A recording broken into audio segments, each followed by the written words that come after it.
भगवान शिव का गला क्यों पड़ गया नीला? आइए इस कथा से जानते हैं। समुद्र मंथन।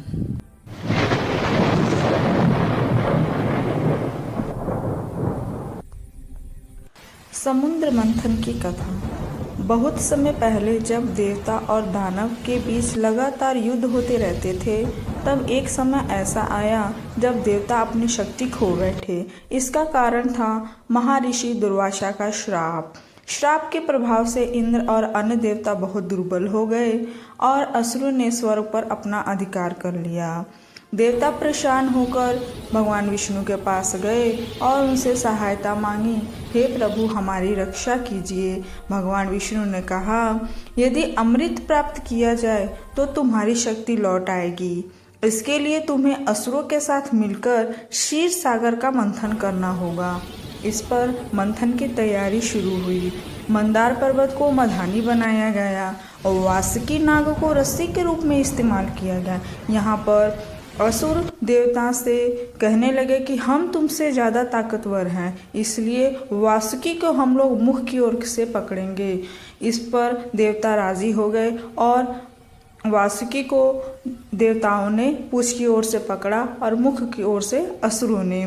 भगवान विष्णु ने कूर्म अवतार धारण कर मंदार पर्वत को अपनी पीठ पर स्थिर किया, क्योंकि इसके बिना जो पर्वत था वो डगमगा रहा था और देवताओं के प्रार्थना करने पर भगवान विष्णु ने इसे अपने पीठ पर स्थिर कर लिया। देवता एक तरफ और असुर दूसरी तरफ खींचने लगे।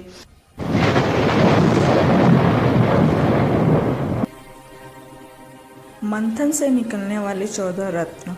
सबसे पहले हलाहल विष निकला। यह इतना भयानक था कि इससे सारा संसार जलने लगा। भगवान शिव ने संसार की रक्षा के लिए यह विष पी लिया। विष गले में अटक गया, जिससे उनका गला नीला हो गया और वे नीलकंठ कहलाए। दूसरे नंबर पे कामधेनु गाय, जो ऋषियों को दी गई।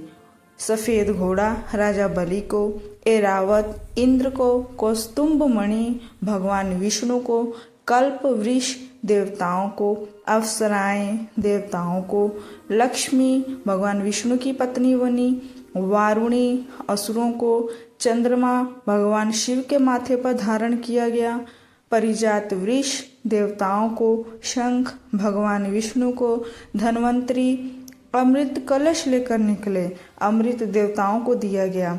कलश को देखकर अब फिर देवताओं और असुरों में लड़ाई शुरू हो गई। असुर बोले ये हमारा है और देवता बोले ये हमारा है। इस पर भगवान विष्णु ने मोहिनी अवतार लिया।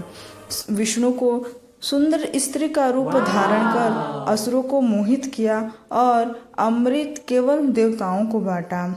अमृत वितरण के समय एक असुर, इस पर भगवान विष्णु ने मोहिनी अवतार लिया। विष्णु ने सुंदर स्त्री का रूप धारण कर असुर को मोहित किया और अमृत केवल देवताओं को बांटा। उन्होंने कहा, मैं इस अमृत को आप दोनों लोगों में बराबर वितरण करूंगी। इस पर जो देवता थे वो भी मान गए और असुर वो भी मान गए। अमृत वितरण के समय एक असुर स्वर भानु ने रूप बदलकर देवताओं की पंक्ति में बैठकर अमृत पी लिया। सूर्य और चंद्र ने उसे पहचान लिया और विष्णु ने अपने सुदर्शन चक्र से उसका सिर काट दिया। अमृत के प्रभाव से उसका सिर और धड़ दोनों जीवित रहे। सिर बना राहु और धड़ बना केतु।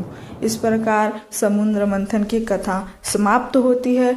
आप लोग मेरी वीडियो को लाइक करिए, सब्सक्राइब करिए। इस कथा से यह निष्कर्ष निकलता है कि समुद्र मंथन केवल एक पौराणिक कथा नहीं, बल्कि सहयोग, त्याग और सत्य की विजय का प्रतीक है।